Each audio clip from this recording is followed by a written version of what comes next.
Just when it seemed like the WNBA was finally turning a corner, thanks in no small part to the emergence of Caitlin Clark, a generational talent who single-handedly reignited national interest, controversy struck with the force of a thunderclap. At the center of the storm, Brittney Griner, who allegedly made a racially charged remark during a heated game against Clark.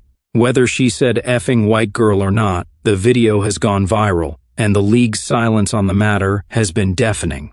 If the WNBA were a stock, this would be the moment investors start asking uncomfortable questions. It's the kind of situation that makes Stephen A. Smith do what he does best, erupt with righteous fury. He's been Clark's loudest champion from day one, recognizing her as the golden goose the WNBA didn't know it desperately needed. And yet, instead of embracing her impact, key figures in the league seem determined to resent or ignore it. Griner's complaint about loud fans watching Clark, as though noise and attention are somehow offensive in a professional sport, is the latest head-scratcher in a long line of bizarre reactions to success. Griner, remember, is a woman who spent months in a Russian prison before being brought home in a high-stakes prisoner exchange. One might think that a second chance at stardom and life on home soil would come with some gratitude. Instead, she's moaning about packed arenas and vocal fans. As if the WNBA should return to the days of empty seats and polite clapping. But the numbers don't lie. Games with Caitlin Clark average over 1.17 million viewers. Without her, a dismal 394,000.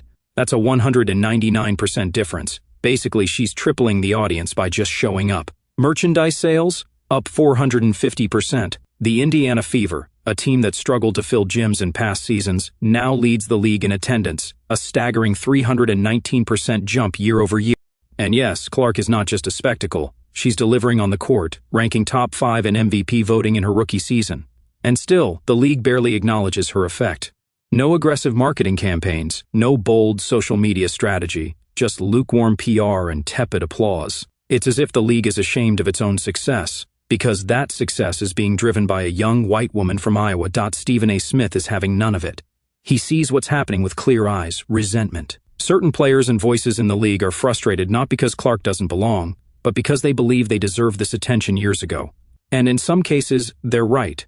There have been phenomenal black women in the WNBA for decades who never received the shine Clark is getting. But here's the uncomfortable truth. The audience didn't show up for them the way it has for Clark, and punishing her for it only sabotages the progress she's made possible.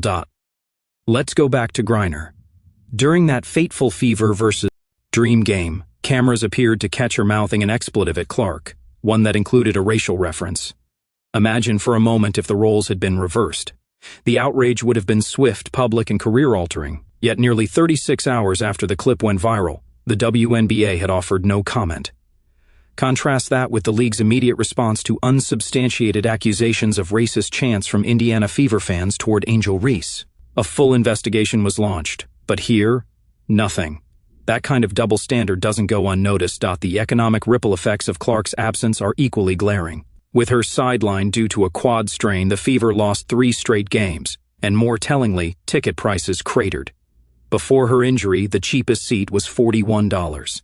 After, $3. If you're running a league and your ticket prices drop by over 90% when one player is missing, it's time to stop downplaying that player's value. Clark didn't create the problems facing women's basketball.